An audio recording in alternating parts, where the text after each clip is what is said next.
முதல் விஷயங்க, ஒரு 72 மணி நேரமாக ஒரு தந்தைக்கு ஒரு பதில் தெரியல. அந்த பதிலை தெரிஞ்சுக்கிறதுக்கு அந்த தந்தை ₹1 கோடி வரைக்கும் பணம் தரம்பா, எனக்கு அந்த பதிலை மட்டும் தயவு செய்து சொல்லிடுங்கப்பா அப்படிங்கிற மாதிரி வந்து ₹1 கோடி தரேன் அப்படிங்கிற முடிவுக்கு வந்துட்டார். ஆனால் பதில் இப்போ வரைக்கும் கிடைக்கல.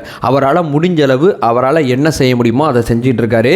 அதே நேரம் இந்த பக்கம் ஸ்டாலின் அப்படிங்கிற ஒரு தலைவர் எடுத்துக்கலாம், இந்த பக்கம் அண்ணாமலைன்னு ஒரு தலைவர் எடுத்துக்கலாம். 2 பேரும் அரசியல் ரீதியாக எப்படி இருப்பாங்க, எலியும் புனையும் இருப்பாங்கல்ல.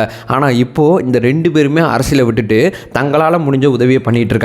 இந்தியாவில் இருக்கக்கூடிய ஏகப்பட்ட IAS IPS அவங்களால முடிஞ்ச விஷயத்தை அவங்களோட பணி நேரம் சார்ந்து அதை தாண்டி அவங்களால முடிஞ்சதை செஞ்சுட்டு இருக்காங்க. மிக முக்கியமாக இமாச்சல் பிரதேசத்தில் ஒரு பதிலை தேடுறதுக்காண்டி பல்வேறு தரப்பினரும் பல்வேறு நேரமும் பல்வேறு உழைப்பும் செலுத்தப்பட்டு இருக்கு. கார் விபத்து அப்படிங்கிற ஒரு சம்பவத்துக்கு அப்புறம் சைதை துரைசாமி அவரோட பையனோட கார் விபத்து இப்போ வரைக்கும் என்ன நடந்துகிட்டு இருக்கு, எதனால அந்த கார் விபத்து நடந்திருக்கு, இப்போ வரைக்கும் நடந்திருக்குன்னா ஏன் மீட்பு பணி செய்ய முடியல, அண்ணாமலையும் ஸ்டாலின் அவர்களால் என்ன பண்ணியிருக்காங்க 2 பேருமே. ஸோ IAS IPSலாம் ஏதோ கஷ்டப்படுறாங்கன்னு சொன்னேன் பார்த்தீங்களா, அப்படி என்ன கஷ்டப்படுறாங்க. ஸோ சைதை துரைசாமி கார் விபத்தை முழு விவரத்தை ரொம்ப தெளிவாக இந்த வீடியோவில் பார்க்கலாம். உற்சாகமாக எப்போதுமே வணக்கம் சொல்லுவேன், எனக்கு உற்சாகம்லாம் கிடையாது, வணக்கம் சொல்கிறேன். வாங்க பதிவுக்குள்ளே போகலாம். முதல் விஷயங்க, இப்போ நான் வந்து இந்த சைதை துரைசாமி அப்படிங்கிற ஒருத்தரை அடையாளப்படுத்தணும்னா மனிதநேய அகாடமி அப்படிங்கிற விஷயத்த சொல்லலாம். அதற்கு முன்னாடி அடையாளப்படுத்தணும்னா முன்னாள் மேயர், சென்னையோட முன்னாள் மேயர்னு சொல்லலாம். அதற்கு முன்னாடி அவரை அடையாளப்படுத்தணும்னா அதிமுகவோட மிக முக்கியமான முகமாக சொல்லலாம். அதற்கு முன்னாடி அடையாளப்படுத்தணும்னா அதிமுகவோட முன்னாள் MLAன்னு சொல்லலாம். ஸோ இந்த மாதிரி மக்கள் பணி, தன்னோட சமுதாய பணி மத்தியில் தன்னை ஒரு தொழிலதிபராக காட்டிக்கிட்டவர் தான் சைதை துரைசாமி அவர்கள். இவர் மேலே உங்களுக்கு ஏகப்பட்ட முரண்பாடு இருக்கலாம், ஏகப்பட்ட பிரச்சனை இருக்கலாம், அதை செய்யலை இதை செய்யலன்னு குற்றச்சாட்டு இருக்கலாம். அதெல்லாம் தள்ளி வச்சிருங்க. இந்த நபருக்கு இப்போ 70 வயசை தாண்டி நடக்குது. இந்த நபரோட பையன், அவரோட பேர் வெற்றி, இவருக்கு 45 வயசு. வெற்றி யார் அப்படிங்கிற கேள்விக்கு பதில் தேடுறதுக்கு தான் வெற்றி தன்னாலான முயற்சிகளை செஞ்சிட்டு இருக்காரு. சைதை துரைசாமி அப்படிங்கிற நபரோட அடையாளம் இவ்வளோ முக்கியமானதாக இருக்கா? ஸோ அந்த வெற்றி அப்படிங்கிற நபர் எடுத்துக்கிட்டிங்கன்னா வெற்றிமாறன் கிட்ட இயக்குனராக வேலை பார்த்துருக்காரு. ஆக்சுவலாக 2021 என்றாவது ஒரு நாள் அப்படிங்கிற ஒரு படத்தை எடுத்து ரிலீஸும் பண்ணிட்டாப்ல. தன்னோட அடுத்த படத்தை சார்ந்த வேலைகளை ஈடுபட்டு இருக்காப்ல. அது ஒரு கிரைம் த்ரில்லர் படமாக இருக்கும் அப்படிங்கிறது தன்னை சுற்றி இருக்கக்கூடிய நண்பர்கள்ட்ட அவர் ஷேர் பண்ண விஷயம். ஸோ இவர் தன்னோட படம் சார்ந்த விஷயத்துக்காண்டி இமாச்சல் பிரதேசம் போனார் அப்படிங்கிறது ஒரு தரப்பு சொல்லப்படுது. இவருக்கு இந்த அனிமல் மேலாம் கொஞ்சம் இன்ட்ரெஸ்ட் இருக்குங்க. ஸோ அது சார்ந்த புகைப்படங்களை எடுக்கிறதுக்கு போயிருக்கார் அப்படிங்கிற 2வது தகவலும் சொல்லப்படுது. ஸோ ஒரு குடும்ப சுற்றுலாவை போல இவர் தனிப்பட்ட முறையில் ஏதோ ஒரு அலுவல் சார்ந்த விஷயமா இமாச்சல் பிரதேசம் போயிருக்காரு. ஸோ குடும்பமாக போனால் கூட என்ன தப்பு இருக்குது, நல்ல வேலை குடும்பமாக போல தனிப்பட்ட முறையில் அவர் போயிருக்காரு. தனிப்பட்ட முறையில் இமாச்சல் பிரதேசம் போய் தன்னோட ட்ரிப்பு எல்லாத்தையும் முடிக்கிறாரு. செய்ய வேண்டிய வேலைகள் அத்தனையுமே செய்கிறாரு. செஞ்சு முடிச்சுட்டு ஹிமாச்சல்லேருந்து சென்னை வர்ற அந்த சமயத்தில் தான் இவருக்கு விபத்து நடந்திருக்கு. ஸோ ஹிமாச்சல் பிரதேசத்தில் தன்னோட வேலைகள் அத்தனையுமே முடிச்சுட்டு அங்கேருந்து ஒரு வாடகை காரை எடுத்திருக்காரு. வாடகை காரை எடுத்து சென்னை ஏர்போர்ட்டுக்கு வர்றதுக்கு ஹிமாச்சல் பிரதேசத்தோட விமான நிலையத்தை நோக்கி பயணிக்கிறாரு. அந்த இடைப்பட்ட காலகட்டத்தில் தான் இவருக்கு விபத்து நடந்திருக்கு. அந்த இடைப்பட்ட காலத்தில் தான் இவருக்கு அறிமுகமானவரோட பேர் என்னன்னு சொல்லி கேட்டிங்கன்னா தஞ்சீன் அப்படிங்கிற ஒருத்தர். இந்த இமாச்சல் பிரதேசத்தோட பயணத்தில் சைதை துரைசாமி அவர்களோட மகனான வெற்றி மற்றும் இடம்பெறல. இவரோட அசிஸ்டண்டாக இருக்கக்கூடிய திருப்பூரை சேர்ந்த கோபிநாத் அப்படிங்கிற ஒருத்தரும் இடம்பெற்றிருக்காங்க.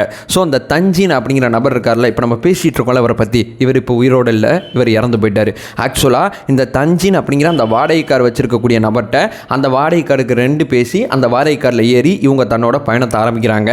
அந்த வாடகை காரானது எந்த இடத்துக்கிட்ட போகும்போது இந்த விபத்து நடந்திருக்குன்னு சொல்லி கேட்டிங்கன்னா காஷங் நானி அப்படிங்கிற ஒரு மலைப்பகுதிக்கிட்ட போகும்போது இந்த விபத்து நடந்திருக்குன்னு சொல்கிறாங்க. அந்த காஷிங் நானி அப்படிங்கிற மலைப்பகுதிக்கிட்ட போகும்போது இந்த டிரைவர் இருக்கால தஞ்சீன், அவருக்கு வந்து ஆக்சுவலாக வந்து நெஞ்சு வலிக்க ஆரம்பிச்சிருச்சு. நெஞ்சு வலிக்கும் போது என்ன பண்ணிட்டாரு, வண்டியை கண்ட்ரோல் பண்ண முடியல.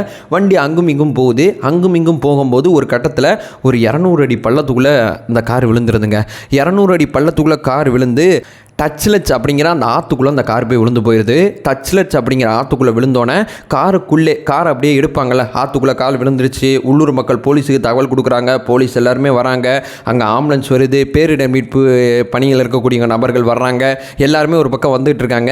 காரை அங்கேருந்து கிரெயின் மூலமாக தூக்குறாங்க. தூக்கும் போது காருக்குள்ளே அந்த டிரைவர் வந்து தஞ்சீன் அவர்கள் வந்து அந்த ஹார்ட் அட்டாக் ஆகிப்போச்சுல, மாரடைப்பு, அதோட காருக்குள்ளே அப்படியே இறந்து போயிடுறாரு. ஸோ கார்லேருந்து கார் மேலேருந்து கீழே விழுகும்போது காரை டோரை திறந்து கோபிநாத் அப்படிங்கிற அந்த அசிஸ்டன்ட் வந்து கீழே விழுந்ததாக சொல்கிறாங்க. அதனால இவருக்கு படுகாயத்தோட இவர் மருத்துவமனையில் சேர்க்கப்பட்டார் அப்படிங்கிற விஷயத்த சொல்கிறாங்க.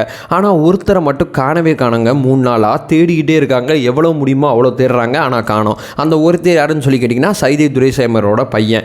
எங்கே போனார், என்ன ஆனார், ஆற்றில் அடிச்சுட்டு போயிட்டாரா இல்லை எங்கேயாவது சேஃபாக இருக்காரா, எதுவுமே இப்போ வரைக்கும் தெரியல. இவரோட ஃபோனை வந்து கைப்பற்றிட்டாங்க அப்படிங்கிற தகவல் கிடைக்குது.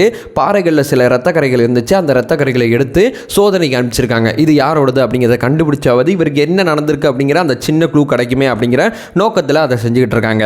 ஆக்சுவலாக அந்த ஹிமாச்சல் பிரதேசம் அப்படிங்கிறது பனி ரொம்ப அதிகமாக இருக்குது. அதனால் மீட்பு பணியில் சில தொய்வு ஏற்பட்டிருக்கு அப்படிங்கிற விஷயத்தை அங்கே இருக்கக்கூடிய போலீஸ்காரங்க பெரிய லெவலில் தெரிவிக்கிறாங்க. இந்த தகவல் வந்து ஸ்டாலின் அவர்களுக்கு தெரிஞ்சோன்னே ஸ்பெயின்லேருந்து அதிகாரிகளை தொடர்பு கொண்டு கொஞ்சம் பாருங்கப்பா, என்ன ஏதுன்னு பாருங்கள், என்ன ஏதுன்னு செய்யுங்கன்னு சொல்லி தன்னோட அந்த அதிகாரத்தை கொஞ்சமாக அங்கே செலுத்தி பயன்படுத்தியிருக்கார் அப்படிங்கிற தகவல் கிடைக்கிது. அண்ணாமலை அவர்களுக்கு இந்த செய்தி போய் சேர்ந்தோன்னே மத்திய உள்துறையை தொடர்பு கொண்டு, சார் எங்கள் ஊருக்கார் தான் சார், என்ன ஏதும் கொஞ்சம் பாருங்கள் சார் அப்படிங்கிற மாதிரி வந்து மத்திய உள்துறைக்கு சிறிதாக அவரால் முடிஞ்ச அழுத்தத்தை கொடுத்துருக்காங்க.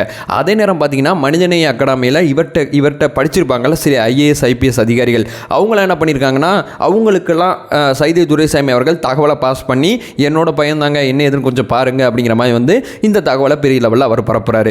ஆக்சுவலாக இவருக்கு 2012 தான் கல்யாணம் ஆயிருக்கு. ஜெயலலிதா அவர்கள் தலைமையில் தான் அந்த கல்யாணம் நிகழ்த்தப்பட்டிருக்கு. இவருக்கு ஆக்சுவலாக 2 பசங்க இருக்காங்க. இந்த 2 பசங்க தன்னோட அப்பா 3 நாளாக எங்கே போயிட்டாருன்னே தெரியாமல் அந்த துயரத்தில் இருக்காங்க. தன்னோட அப்பாவுக்கு தன்னோட மகன் எங்கே போயிட்டார் அப்படிங்கிற துயரத்தில் இருக்காங்க. ஸோ அந்த வாழும் பனிக்கரடியை புகைப்படம் எடுக்கிறது தான் அவர் இங்கே போயிருக்கார் அப்படிங்கிறது தான் பெரிய லெவலில் நம்பப்படுது. அந்த புகைப்படத்தை கண்டிப்பாக எடுத்திருப்பார் அப்படிங்கிறதும் பெரிய லெவலில் நம்பப்படுது. பட் புகைப்படம் எடுத்து அந்த நபர் எங்கே போனார், என்ன ஆனார் அப்படிங்கிறது தான் இப்போ வரைக்கும் தெரியல. ஸோ அதிகப்படியாக அதிகாரிகள் பெரிய லெவலில் துரிதமாக நடவடிக்கை எடுத்து தேடிக்கிட்டு இருக்காங்க. தேசிய பேரிடர் மீட்பு பணியும் இந்த பணியில் இருக்காங்க. கூடிய விரைவில் நமக்கு ஒரு நல்ல செய்தி வரும், இந்த மனிதர் காப்பாற்றப்பட்டிருக்கார் அப்படிங்கிற அந்த நம்பிக்கையோடு அந்த வீடியோ என் பண்ணிக்கிறேன்.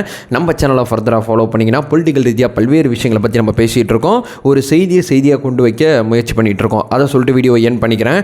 நம்மளோட ஒரே நோக்கம் அறியாமை அகற்ற வேண்டும், அறியாமை அகற்றப்பட வேண்டும். Thank you so much.